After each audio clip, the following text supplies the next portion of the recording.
Muy buenas noches, profesor y compañeros. En esta ocasión voy a platicar sobre las tres dimensiones del hombre y cómo éstas nos definen. Bien, en primer lugar, debo mencionar el ser biológico, porque este concepto aborda como tal la existencia física del hombre. De pronto viene a mi mente esa frase de René Descartes que dice: pienso y luego existo.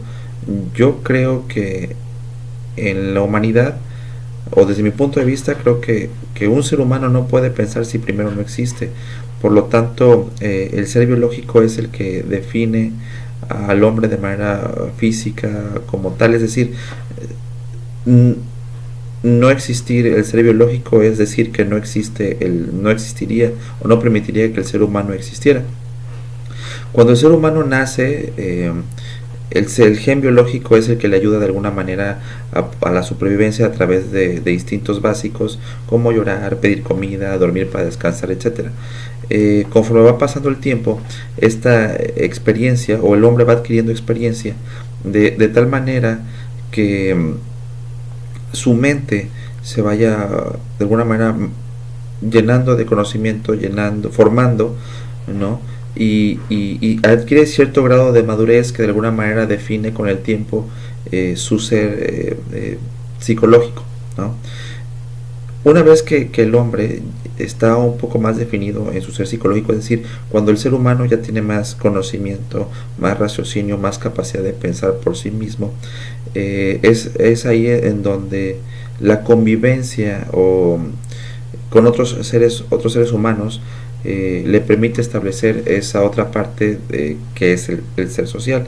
De alguna manera, el hombre crece con sus digamos paradigmas, ¿no? Con sus valores, con sus propios criterios que se va adquiriendo a través del tiempo, y esto es lo que ayuda o permite, ¿verdad?, que el hombre pueda socializar. Si esto no existiera, entonces el hombre definitivamente no tendría la capacidad de poder relacionarse con las demás personas. Entonces ahí es donde entra el ser social como tal. Eh, la siguiente pregunta es que si considero que el entorno y el contexto determina quiénes somos. Yo creo que sí.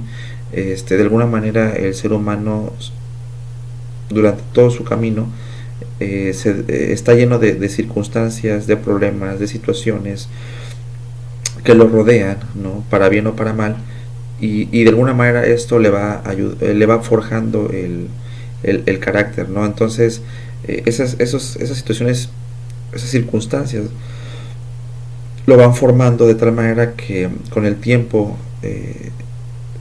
lo va definiendo como tal en su persona, en su carácter, en su ser. La siguiente es que debo analizar la frase. Dice: el hombre que ha cometido un error y no lo corrige, comete otro error mayor. Yo creo que el ser humano por naturaleza comete errores, ¿no? Y los errores sirven para aprender, ¿no? Los errores sirven de aprendizaje. Yo creo que cometer un error no es el problema. Yo creo que el problema está en cometer el error y no aprender de él.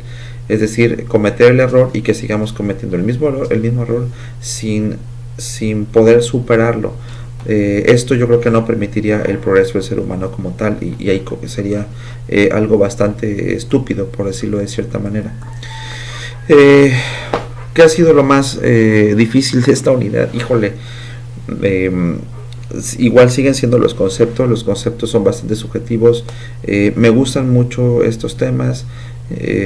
Hay que tener tiempo y para agarrarle sabor y entenderles un poquito, pero la verdad es que en esta parte entiendo un poco más.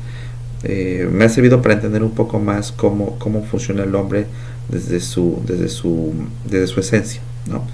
Bueno, pues es todo. Gracias.